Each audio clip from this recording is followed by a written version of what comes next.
It's your good pal Steve-O from the 4i Radio Network. I'm here to talk to you about a wonderful designer we all know, Revenge Lover. Illustrates and designs that fit your personality. For samples and inquiries, please visit revengelover.com. And just do yourself a favor and tell them Steve-O sent you. I know it really doesn't count for anything, but I mean, come on. Who are you gonna trust? You gonna trust somebody else? No, you're gonna trust me, Steve-O. Because, face it, I'm awesome. Today on Ranger Command Power Hour. Now there's way too many people viewing it. What's happening? Oh my gosh. There's Anonymous Jackal and Anonymous Rhino and Zach. I don't know what this means. Is that Juoger? And I'm sorry, Zach. I know you're super quiet and you probably want to kill me in my sleep. But that's just how I feel. Zach's going to kill me in my sleep. You're entitled to your opinion. Yep, he's ready to kill me. But you're wrong and I hate you. And now on Ranger Command Power Hour. Hey, it's the Ranger Command Power Hour.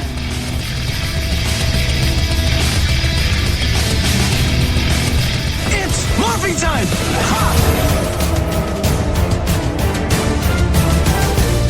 Today on the Power Hour, Extra Episode 12, Ranger Recap, Power Rangers Dino Charge, recorded on December 20th, 2015. Welcome to the Ranger Command Power Hour on the 4i Radio Network. Some Ranger Up with your host. I'm Eric, also known as Trekkie B47. I'm AP, also known as Secret Ranger Fan. And I'm Zach, also known as the Cinema Slob. This extra episode is brought to you by our patrons on Patreon. Go to patreon.com/RangerCommandPH to learn more about supporting Ranger Command Power Hour. Hey guys, Hey. How's it going? Christmas week. Oh, God help us all. Still haven't done some of my shopping, so... I haven't either, because, I didn't get my bonus until late, so whatever. And I just wrapped the presents I did get. Yes. Don't tell anybody, but they were just random grabs off the shelf, so... But if you're listening to this is the day after Christmas, so yay! Merry Christmas and Happy Holidays. So thank you for listening to us, and we are releasing 2 episodes today. We also have our holiday special, which is a complete skit. It's our last crossover with the guys over at Talkin' Toku, so very excited for that. But this is our extra episode, our last extra episode of the year, and thank you again to all of our Patreon supporters for supporting us in our second year of podcasting. So we are going to do a recap on the Power Rangers Dino Charge season. It ended last Saturday or the Saturday before, whatever. It's all over. Dino Supercharge is coming up in February, so that's going to be awesome. And really, we only have one real news item, and that is that the Power Rangers movie date has been rescheduled from January 2017 to March 23rd, 2017. So a couple more months. I guess this was actually the last Insurgent movie or whatever, I don't know, the Divergent series. I really don't keep up with that stuff. But apparently this was the original date for that movie, and then they moved that movie's date up a couple months as well. What do you guys think about this news? You know what? Give them the time. If they need the time, give it to them. Yeah. Yeah, that's exactly what I think. I think this is only good news. I still think Lionsgate knows what they're doing. They've handled multiple teen franchises with multiple movies before. So my thing is, if it gets a couple more months, that means it's a couple more months for effect shots to be polished, for the editing to be finished. It just gives the movie a little bit more time to give it that extra bit of polish. So I think it's great. You know, it's not like if we didn't know anything else and they just kept pushing movie dates. Like, we know the cast now. We know they're going to start filming.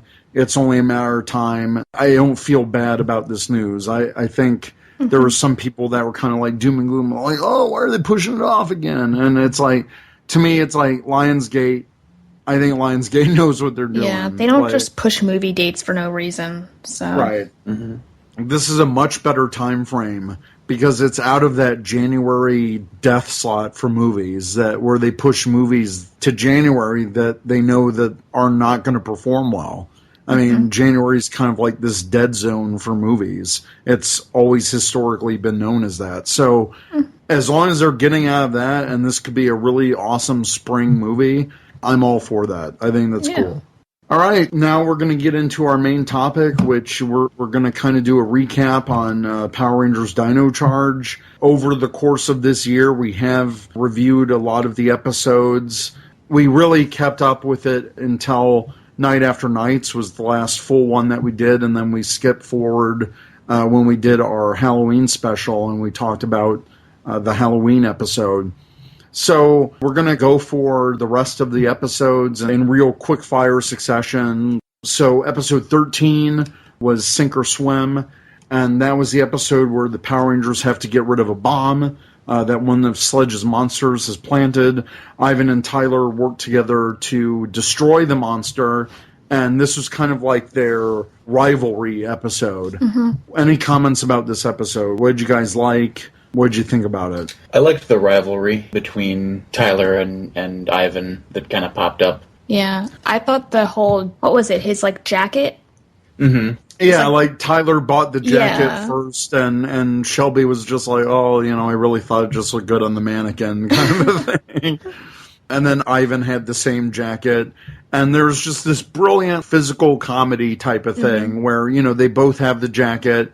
And then there's the muddy entrance to the kids' museum dig that Kendall's like super excited about, and which I thought was cute. Yeah. But there's the muddy entrance, and Tyler's playing to Ivan's noble sensibilities. And what's more noble than putting your jacket on the ground for the fair lady to walk across? Of course, Ivan is going to do the chivalrous thing in that instance. And then Tyler's like, all right, let's move it through. Come on, people. And like this whole queue of people are just trashing his jacket.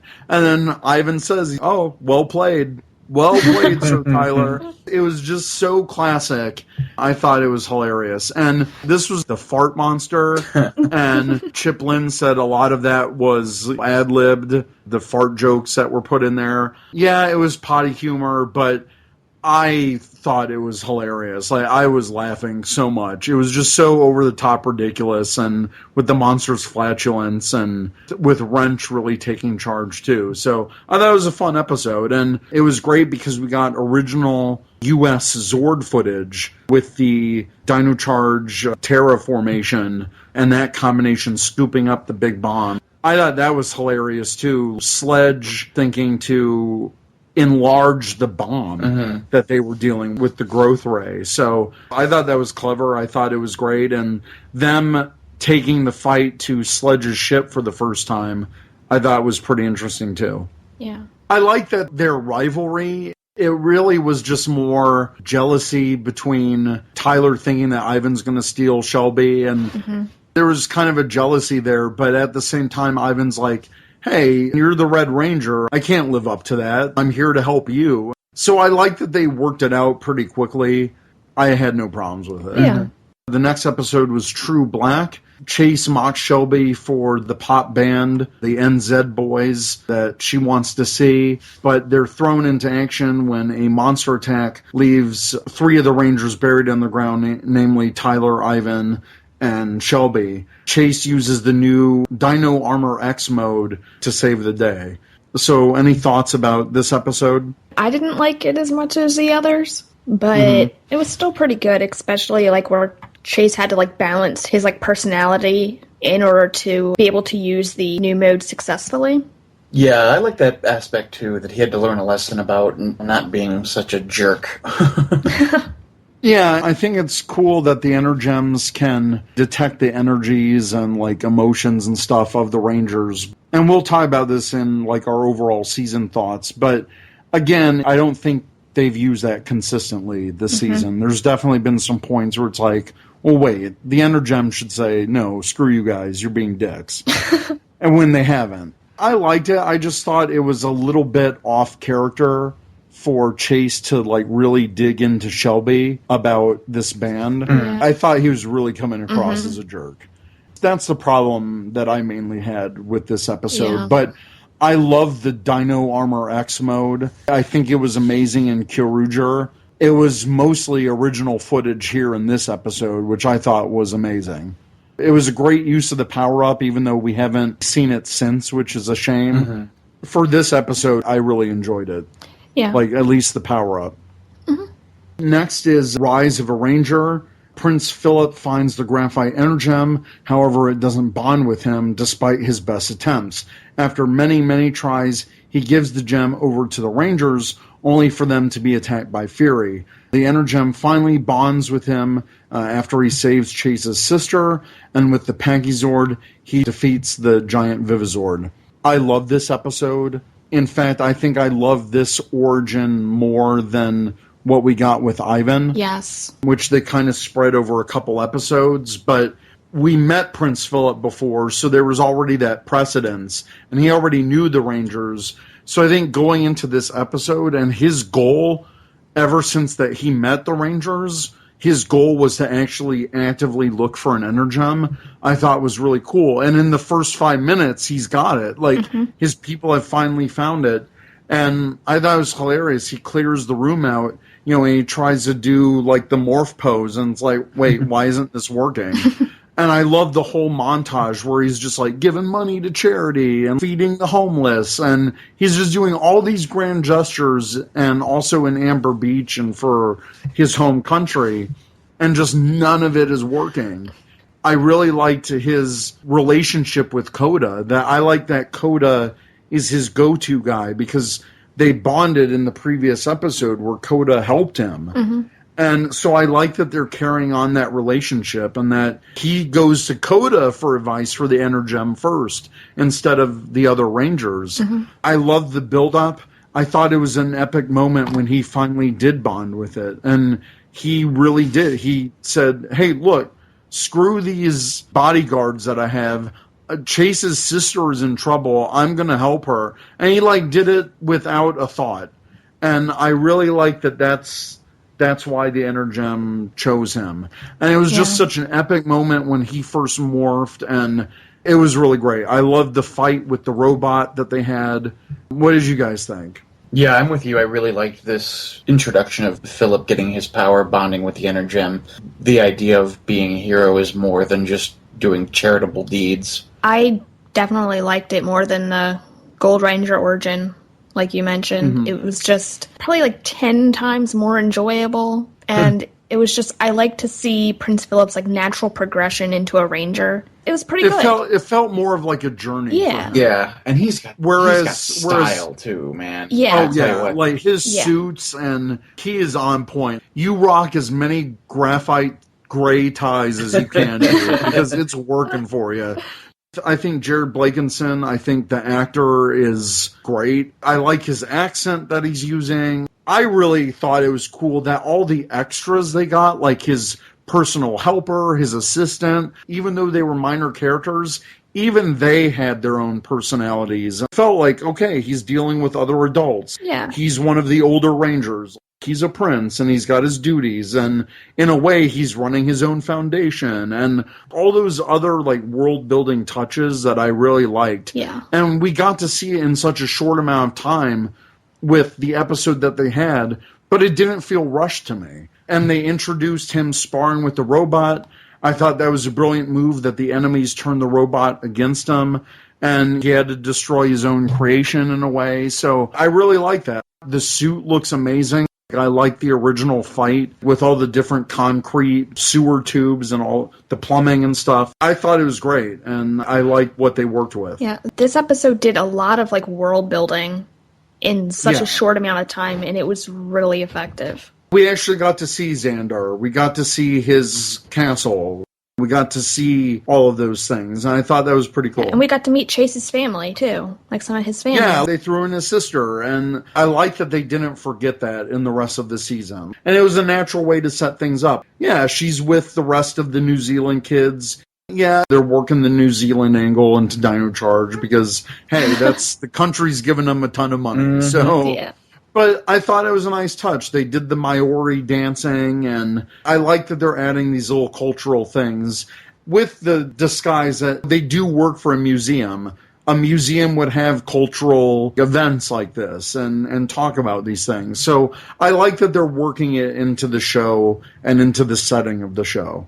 Next is, no matter how you slice it, Riley and Koda must work together after a monster breaks the Power Rangers' bonds of friendship. I like the fact that Koda and Riley got to work together. I really didn't like the resolution to the episode.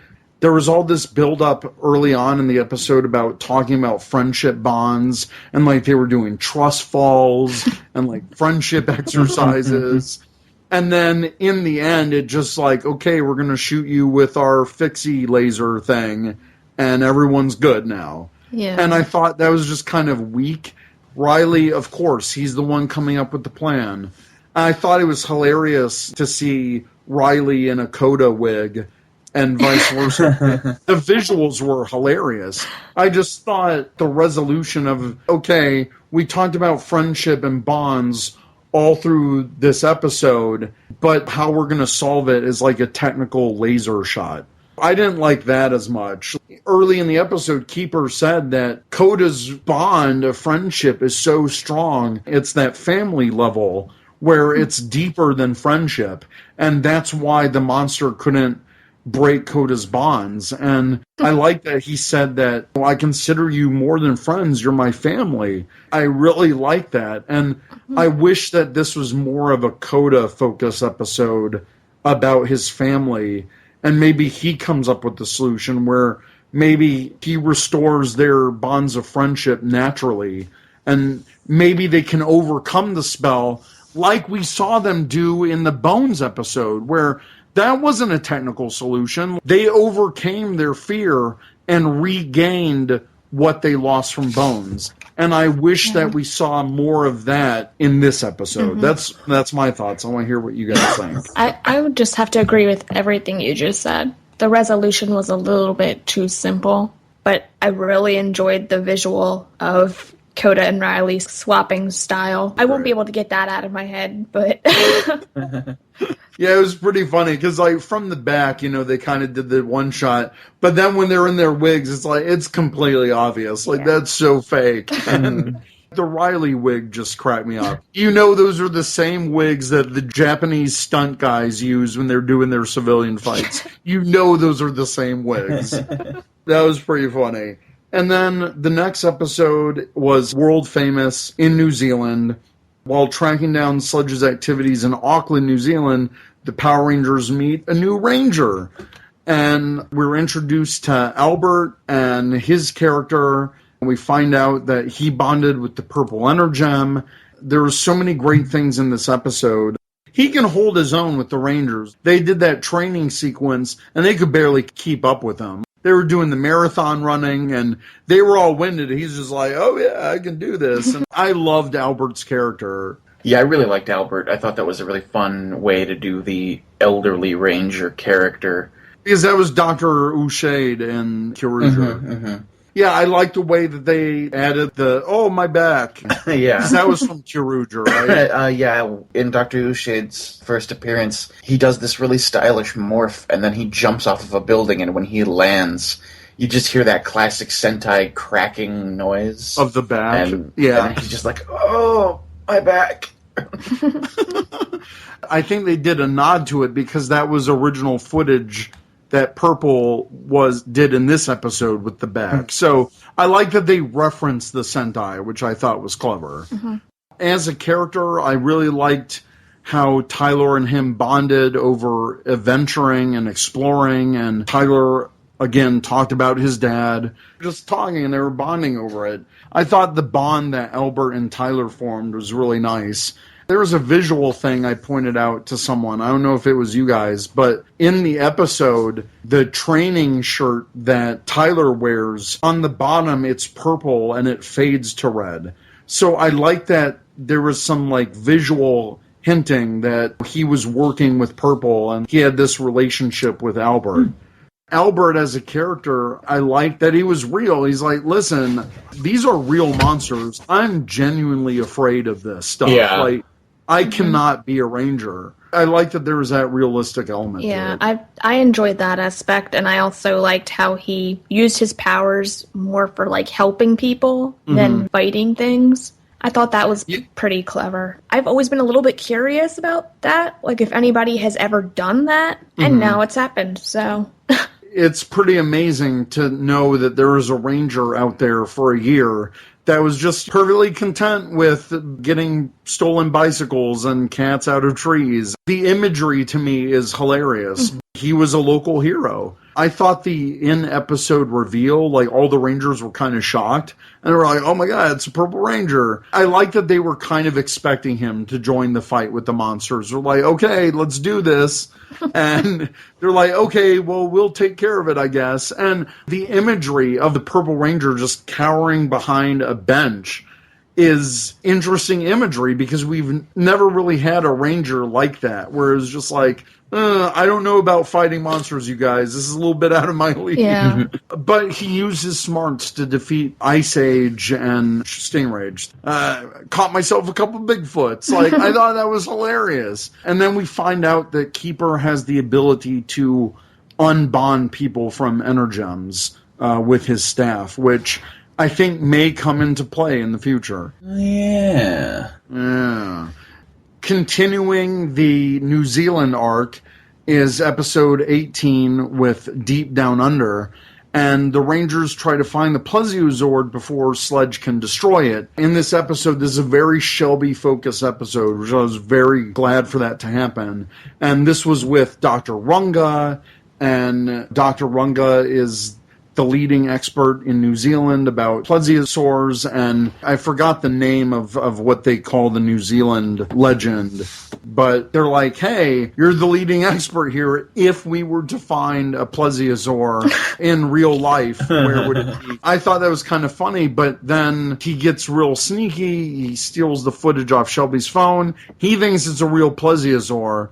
I thought it was brilliant that Fury interacts with Dr. Runga and actually threatens him and is like, hey, I can make you famous, just I'm going to destroy the Zord. So I really like the conflict of interest that Dr. Runga had. I did like the resolution that he came around to his senses. I didn't think it was acted as well as it could have been, but overall I liked Dr. Runga's character. Yeah, I think it was interesting that we had a human character willingly side with a villain for greed reasons. I can't remember. It's been a while since we've had a side character do that. And initially at first, yeah, I'm going to be famous. This is a dinosaur. Yay, it's a living dinosaur. As odd as it sounds, it kind of feels harkening back to like MMPR and Zeo, where the villains are interacting more with human characters. I like that. Yeah. Kind of like when Goldar and Rito were interacting with Bulk and Skull. Like, it kind of reminded me of that type of stuff. Like, the villains are kind of interacting with these human side characters.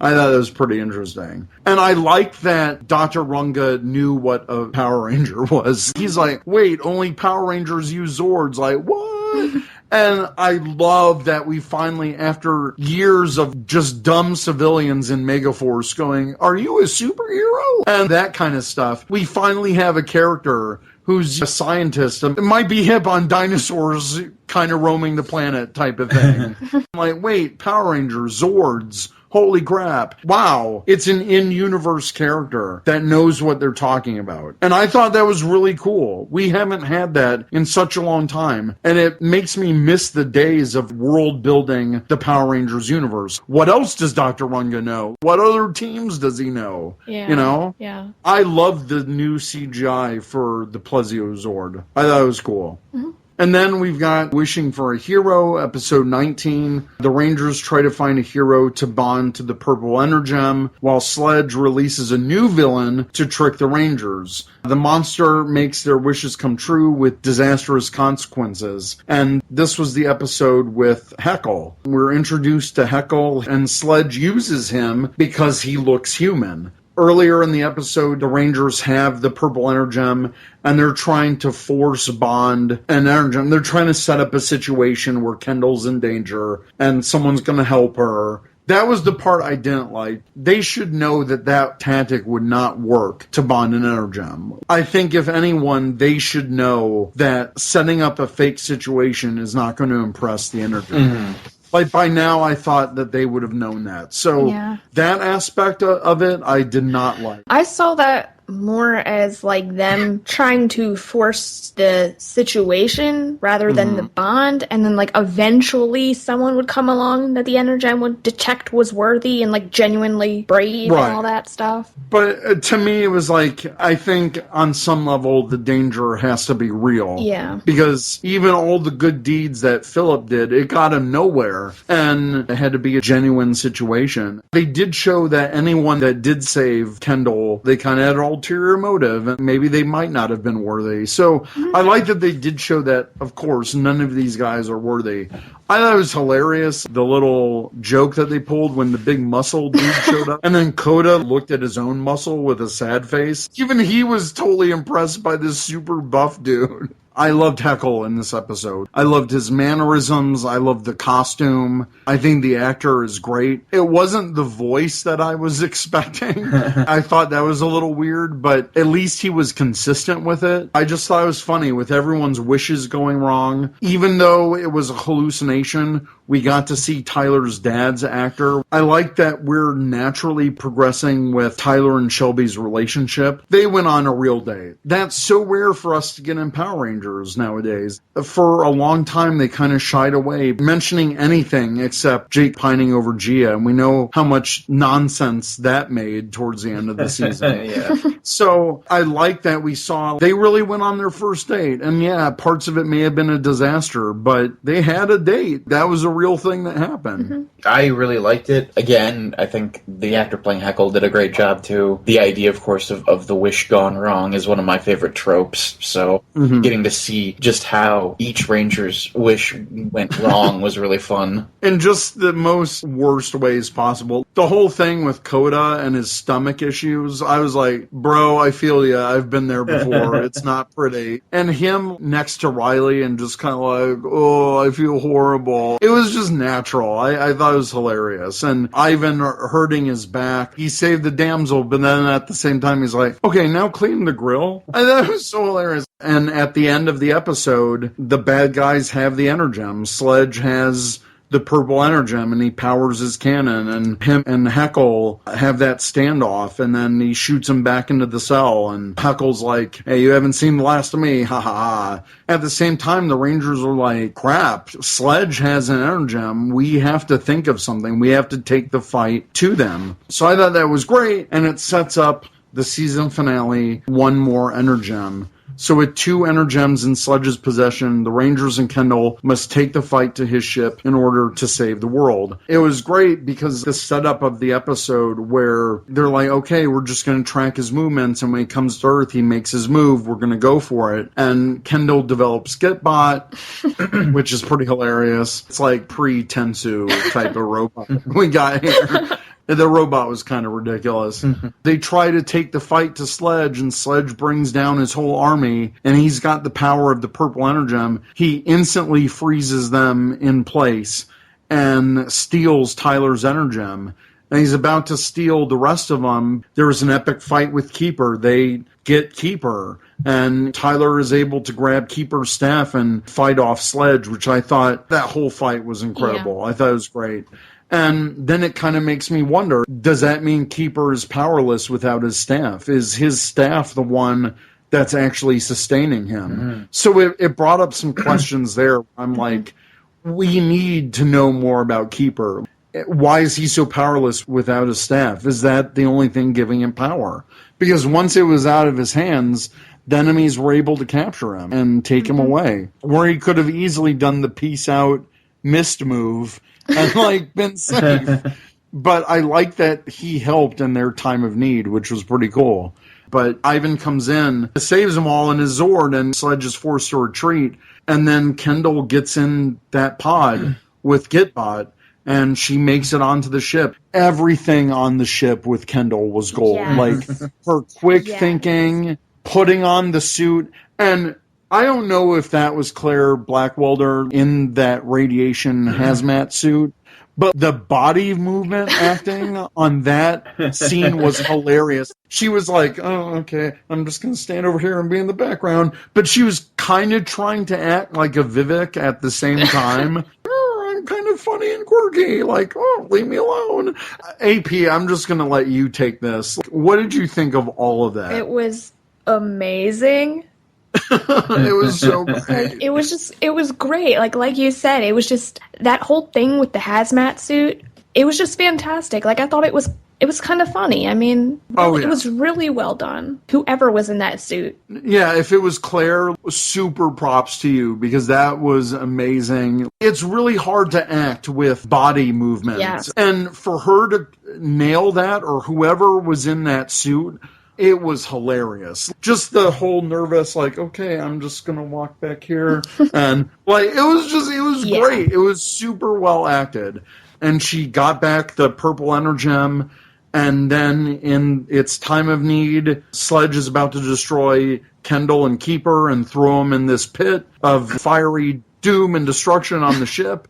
And Kendall grabs one of those things of acid and is just like, all right, let's go, Keeper. And I loved that. Oh my God. It was so great. She was quick thinking. It was showing that what Keeper said, that she was deserving to be a ranger, and she proved herself finally. And they drop in, and there's two guards, and they're like, oh no, we gotta get our weapons. And the fact that they were like playing that 3D chess game that Puzzler was, I love that little callback. I love that they were just like, doo-ba-doo, and like, oh no, it's the prisoners, they've escaped, And, they kick butt, and then, she morphs for the first time, and it's awesome. It's such a great moment. Amazing. I cried a little bit. Then they snuck onto the ship with the Plesiozord in its spaceship mode. I thought the CGI and the FX were amazing. I made sure to give Carol Petrie and the Power Rangers effects team props for that, because that looked like something from Star Trek to me. I loved everything with Sledge's ship, the visuals interacting with the Plesiozord. I thought that was fantastic. That was well done. We got more space stuff in Dino Charge than we got a lot in space. Like, it was really cool. Tyler has to stay behind because of his energem is still there. There's that dramatic moment where Shelby and him and the door's closing. And I was like, I just want to say, just kiss already. Just kiss. Yes. Yeah. And I mean, it was dramatic, and, they had to leave. But God, how epic was it with even earlier in the episode, where even without his powers, Tyler is in the Megazord cockpit with all the other Rangers. He's battling with them. I thought that looked incredible. Yes. Like him on Morph interacting with the other Rangers. Just this whole episode this is a finale. Yeah. Stuff is going down. I loved how epic it was that all the other Rangers needed Kendall and Shelby with the support of the Plesio Charge Megazord. Kendall took complete control of that whole situation. I loved her and Shelby in the Plesio Charge cockpit and Keepers in the background. I love that visual. Yeah. And for her to take complete control of the situation, she was the one announcing all of the attacks. It was incredible for her character. Yeah. And I know, AP, you were probably over the roof. I was almost flailing with excitement. It was totally almost flailing. Great. Like, she's my favorite character. Like, that's no surprise to anybody.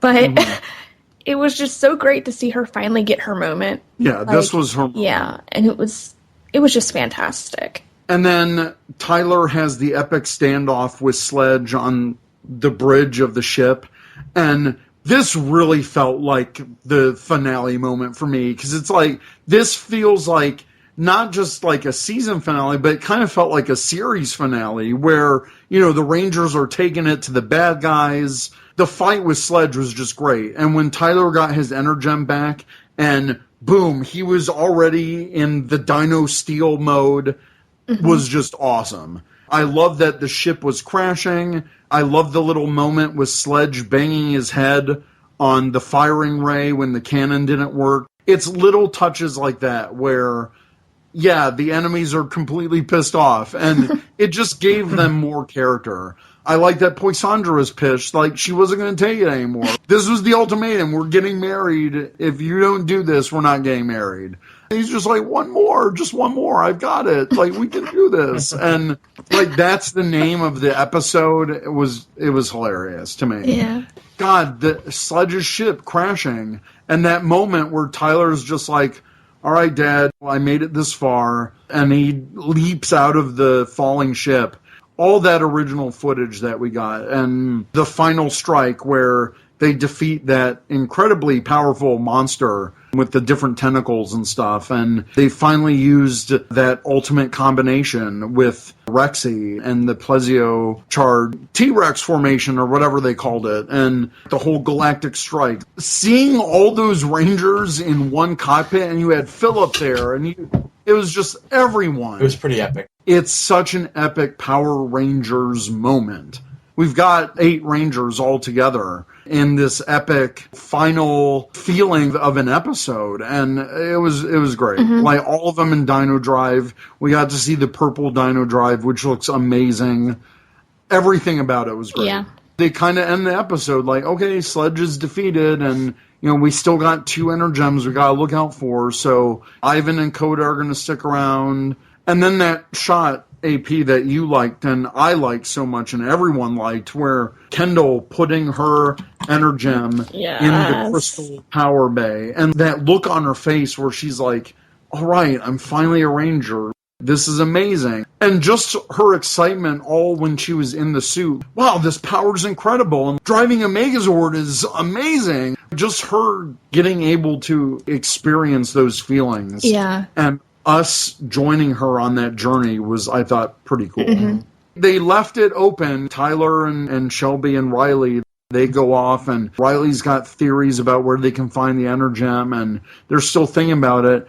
But then that final shot, and we see the amazing effects of the crashed Sledge's ship, the zoom in on Heckle's cell, and it opens up a little bit, and we get that creepy glow eye, and it's like, dun, dun, dun. And it's a perfect setup for a Supercharge. And then the Christmas special, yada, yada. Like, it was fun. I really didn't mind it.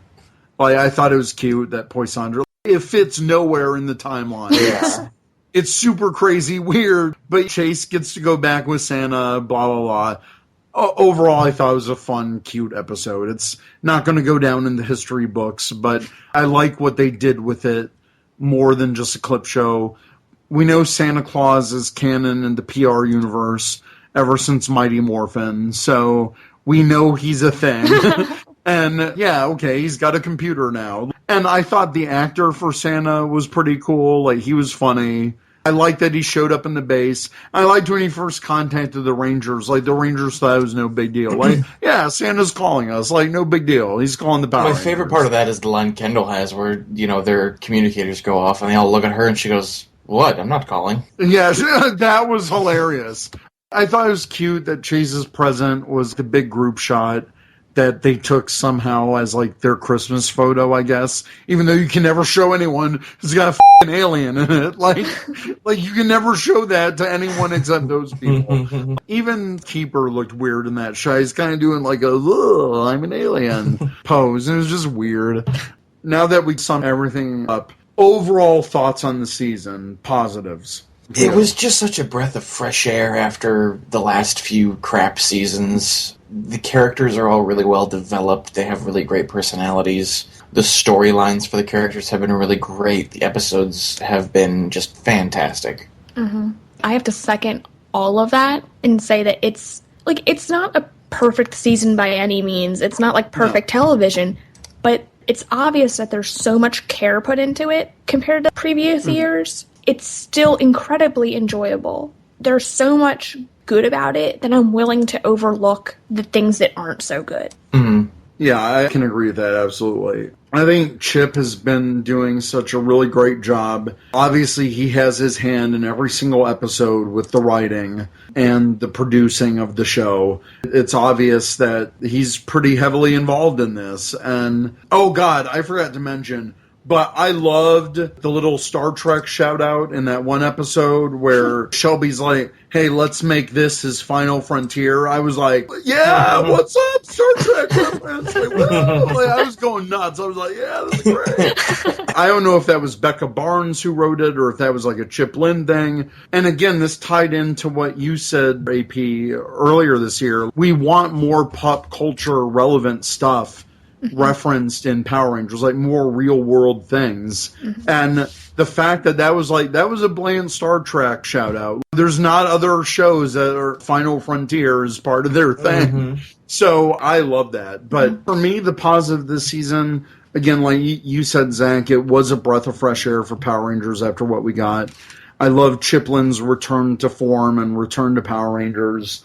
All of the characters are really likable. Aside from Riley, who kind of gets pushed back to the background, and I wish they'd give him a little more to find his character. Other than that, I feel like I know all these characters. I know their motivations. We definitely know their personalities. They were really clear on establishing those. They're just really likable to me. There's not one that I'm like, oh, God, it's Riley. Or, I'm not saying that for any of the characters. Yeah. Even Ivan, he showed up halfway through the season, but he naturally really fit into the group. And he had his own quirks that we were quick to establish. But every episode that he was in surprised me. I loved all of his one-liners. I just love that Davi Santos was able to keep up that knight persona. And he had some legitimately comedic moments, like when they were all brainwashed and their friendship bonds were broken, when Tyler dumped it on his head. Friggin' Ivan's reaction where he's just like, oh! He had his hands to his mouth and was just like, oh no! Kid in a cookie jar, innocent. I thought it was hilarious. Yeah. Like, props to Davi Santos. Props to Jared Blankenson for doing a superb job with the limited time that we got to see Philip, because he quickly established Philip as a character that we can like. Yeah. Like, he has an authority, and he learned his lesson. I liked how he was tied in with Ivan's storyline, but it wasn't completely dependent on Ivan. It wasn't like Ivan and him were tied at the hip or anything.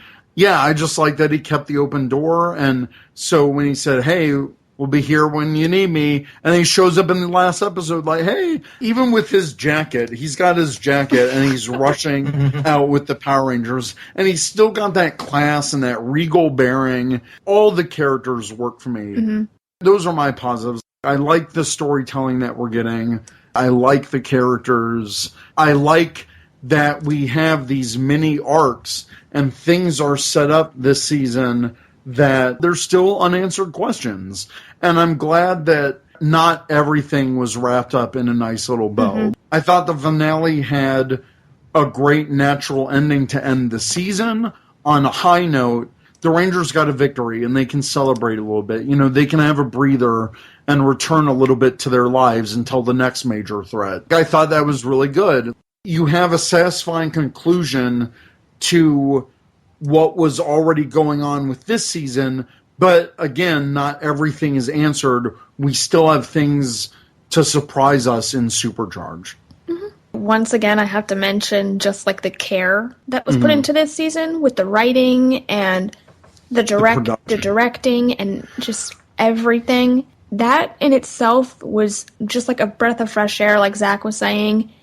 And that, in turn, gave the cast more to work with. The cast this year was finally able to, do their thing, Right. In the past couple years, it was just, they were so obviously constrained. It was very stilted. Yeah, they obviously didn't have enough to work with, and it was kind of painful to watch.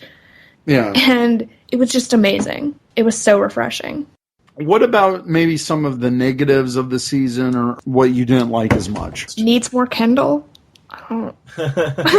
Yeah, when I talked about earlier about we need the world building, it doesn't have to be Power Rangers universe world building. It just needs to be Dino Charge world building. And I think we're really missing a key element with the Kendall and Keeper days. How did she find him? How did he find her? Was he stuck in a big thing of amber after the last meteor strike? Like, what happened? I don't know if they're saving that for a Kendall focus episode early for Supercharge, or if they're going to do flashbacks. But I feel that we need a Dr. K episode for Kendall. Mm-hmm. Like, we need to know her story, I think. Now it wouldn't make much sense since she has her power. But I would have really liked a bottle episode where it focuses on Keeper and Kendall in the command center while the Rangers have to go out and fight an enemy. But it just cuts back to them being like, well, I don't know, maybe we can tell them to use this power-up. You think that'll work, Keeper? Like The Office, but with Power Rangers. And maybe since we've heard Chiplin say, there's been times where we've done our own thing and we haven't used the Sentai footage, and maybe that's some of the budget, whatever. And Star Trek did this a lot, in all of their shows, where you kind of have to have one or two bottle episodes a season, where it's like they're on the ship the whole episode, just so you don't have the spending effects of like going down to a planet, or in Power Rangers' case, like burning through Sentai footage. We get bottle episodes in a sense with the specials, with the Halloween, and they're all clip shows. Like, that's a way to cut back and save money. Mm-hmm. But I would love an episode where Kendall and Keeper are stuck in the base for whatever reason, and maybe there's flashbacks to when they first met. I really need to see that missing time where how they found Coda, how they found Chase, and that early team. Where it was just the four of them. Mm-hmm. Now that she's a ranger, okay, you gave all the other rangers their backstories, and we know where they're coming from early on. We need a focus episode for Kendall, and I think the perfect time is that opening maybe for Dino Supercharge, where it's like, okay, Kendall's got her power, it's time to learn a little bit more about her. Mm-hmm. I would love a Dr. K style episode for Kendall. Yeah. I'd like to see a little bit more of, I know this is incredibly, just reaching, but a little bit more of the museum outside the cafe and just, the little bits we've seen here and there. Mm-hmm. What happens in the rest of the building, maybe? Or, just a little bit more of Kendall being a museum director? We got taste of that when she was doing the Xandar exhibit and, Maori thing. And we got little hints of that, but, yeah, I see what you mean. I loved when she was all excited for the kids doing the field day. Oh, my God, I was laughing. I loved that. That was so great. She was being a total museum nerd, and that was great. She wasn't worried about Power Rangers stuff. She was worried about doing her job. I really hope, and I don't want this to be a negative for Supercharge, but I really hope that there were seeds that were planted in this first season that I really hope that there's some huge Chiplin payoffs in Dino Supercharge. Otherwise, I'm going to be a bit disappointed. Mm-hmm. There's little mentions. It was a total offhand remark, but when Sledge said, oh, well, my employer will pay for this. Well, holy who's his employer? Yeah. What's that? Is that the next big bad for next season? What's going on? And another thing, I want to know the whole 65 million year thing. I get it, Fury was stuck on Earth because he didn't have a ship to come back to. So does that mean Fury can just live for 65 million years? Can they all? When their ship was knocked out, were they in some kind of cryogenic suspension? 65 million years is a long freaking time. Like a Phantom Zone type thing, or... I don't care, borrow from Superman, whatever. In 65 million years, you could learn so much about the universe. Sledge would be more than just a bumbling idiot, which he admits to in the last episode, when Poissandra's like, you're just a big dummy. And he's like... after 65 million years, you're finally realizing that? Even he's like, I'm a big idiot. There's some weird logistical thing there. Even Rita and Zoran, that was just 10,000 years. Millions of years, that's a completely different ballpark. Mm-hmm. And I don't care if they're one-line explanations. I just want some lines, and I don't know if we're going to get that in the Dino Supercharge. I just wish we got a little bit more of that in Dino Charge. Well, Sledge could have been like, yeah, and we were stuck in that time warp for millions of years, and now we're finally free, and that's why we came to Earth. Something where it's like, oh, okay, they were stuck in a time warp. I get it. But Fury can just live that long, apparently. I need more about Kendall and Keeper and how things work. Because it's weird, because it's like, are the robots created because of the bond with the dinosaur? Like, are they already created? The Energems create the morphers? Sure, Kendall's the technical genius, but to what extent did she make this stuff? Or what did she do? And that may be a little bit nitpicky, but if you're going to present this stuff in the story, at least have it make sense. I know your primary audience is still 5 to 11-year-olds, but even on some level, there has to be some logic there. Yeah. It doesn't mean, like, just because your target audience is 5 to 11-year-olds doesn't mean you leave out entire chunks of story. I mean, I still have a little bit of faith in Chip because it's obvious that there are still some big surprises to come for Dino Supercharge. But I would think if he was the one that created In Space and, he told this epic story, and it's like, just give us a little bit more of the backstory. That's all I ask. We'll move on to our Ranger Nation Answers question where we ask, what was your favorite standout moment in Power Rangers Dino Charge? And I wasn't asking for an episode, I was asking for a moment.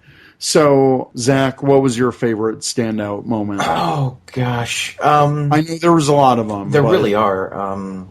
I gotta say, the episode where Riley takes on Puzzler, everything that Coda did in that episode was hysterical. Yeah, that super established his character. Yeah, like, that just will forever be in my mind, that image of him trying to climb up into the vent, kicking over the thing and realizing the boxes were full of cookies the entire time.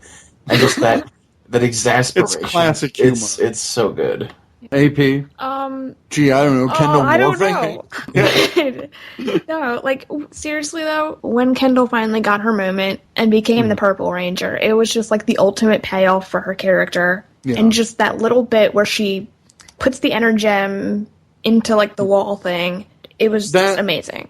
Well acted by Claire.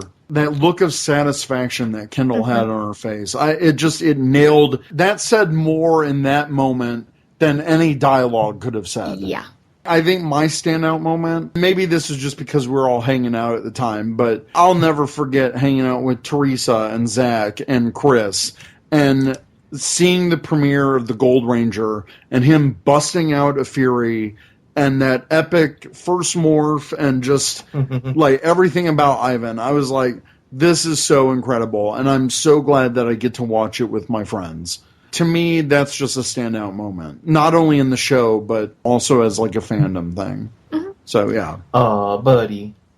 All right, so moving on, because I want to wrap this up. On Twitter, Alistair McDowell at Alistair McDowell1 said, Kendall finally became the Purple Ranger at Clairedactyl.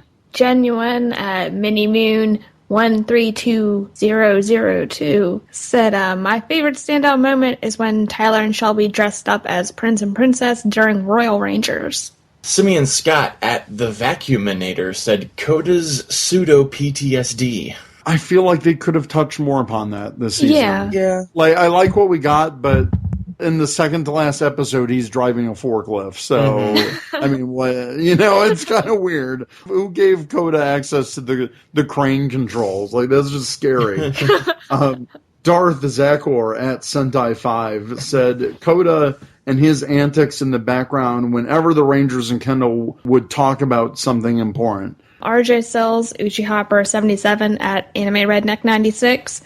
The bond Coda and Ivan share over Bronto Burgers. Also, Riley's brother. Of course he's going to say that. Joshua Perry at Rider Ranger 335 says, all of them, but for real, it had to have been Sledge saying, it's a bomb! It's kind of become a meme It really at this point. John at Tyranno John said, when Ivan had his first burger with Coda. Twitching Fool Zero at Twitching Fool Zero said, my favorite was when Ivan debuted and then just said bye and walked off like it was nothing. Yeah, he's just like, whatever, guys. I didn't promise you anything, so I'm going to see the world. Later. Solomon D at Sollyman_D says, Ivan and his Knights of Amber Beach. I haven't laughed at intentional comedy from Power Rangers in a while. That was a pretty standout. Yeah. Just from a comedic standpoint. It was pretty awesome. Yeah, it was pretty funny. Chris Evans at Chris Evans 17 said the Knights of Amber Beach. Juan Carlos Sancho at Ranger 7 Orange said when Chase falls in love with himself. Yeah, I think that was like every episode, but no, when he got hit with the love beam or whatever from the Charger, that was pretty hilarious. He played that off awesomely. Yeah. Kyle at Deadpool_Ranger said, seeing the new Megazord cockpit footage, also the non-Sentai footage first episode. Dai Maru at Red Blue Ranger said, without a doubt, the Knights of Amber Beach. Holiday Bozo at Bozo Robo. It's not really a moment, but Sledge's spaceship prison is great. Love seeing scenes set there. Oh, absolutely. Yeah, that set is amazing. God, that was an epic shot when Kendall sees the entire prison ship and she's just like, whoa. Yeah. Like, I love that establishing shot. I love that they were able to gain some intel as well. Moving on to Facebook. Emmanuel Cobian says, standout moment would have to be the ending. That whole episode was so packed with action and leaving me wanting more. Can't wait for Super Dino Charge next year. Oh, and Yoshi's comedy bits. Robbie Eleanor said, to be honest, I'm still watching, LOL. It's only on Teletoon in Canada, after all. I've been binge watching it, but just up to the Halloween special. So far, my favorite episode is Return of the Caveman, Coda being my favorite ranger, his backstory and interaction with the kid Peter. That episode was fantastic and definitely brought a smile to my face.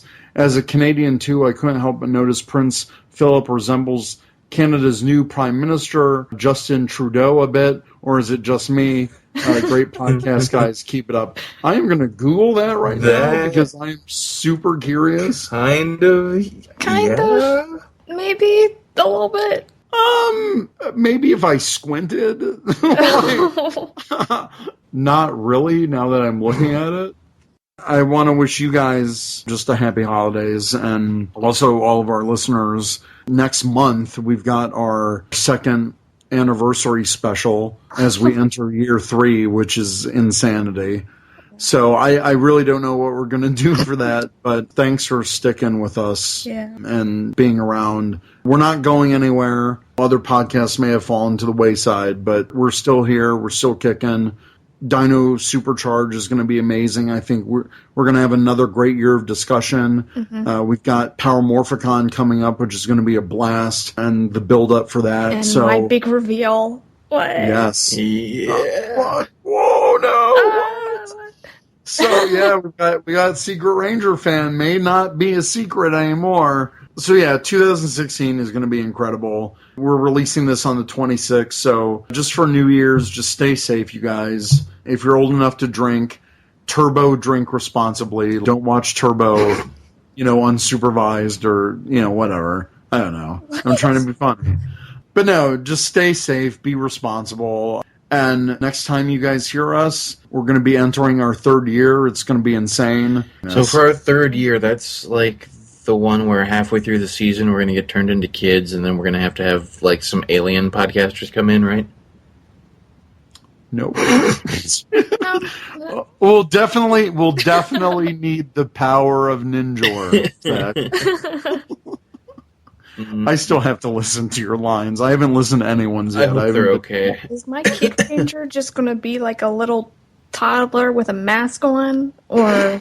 Probably. Okay. Yeah, it's going to be weird. You're the baby of the group, Anyways, Ranger Nation, let us know what you think. If you have questions, email us at rangercommandpowerhour@gmail.com or check us out at rangercommand.com. Thank you to all of our listeners to making this year so much more successful than our first year. We really appreciate all the listens and all the support and helping us have a successful Patreon, which I didn't expect any of that to happen. So really, thank you guys. We've got t-shirts now. We've got a TeePublic. It's my Trekkie B47. Just search for that. There's a lot more stuff coming. I'm going to have more shirts. We're going to do our thing. Some people are already starting to rock the newer shirts. So thank you guys so much for that. All of that goes back to Ranger Command. It goes back to more contests and more stuff that we can give back to our listeners. So we thank you so much. And 2015 has been amazing. And I'm really excited for 2016. Yep. So thank you. Yeah. All right. Well, we're done. Don't ride eagles irresponsibly. Do not ride eagles irresponsibly. Make sure you wear your seatbelt and always park in designated eagle parking spots. Mm-hmm. Or they will ticket you. Yeah, and they'll ticket that eagle too. That eagle may give them the side eye, but cops know where it's at. They will ticket your. They're going to ticket your eagle. You've been listening to the Ranger Command Power Hour, only on the 4-Eyed Radio Network. You can catch a new episode every other Saturday. Find us on the morphing grid at www.rangercommand.com. Follow us on Twitter at RangerCommandPH and like us on Facebook.com/Ranger Command Power Hour.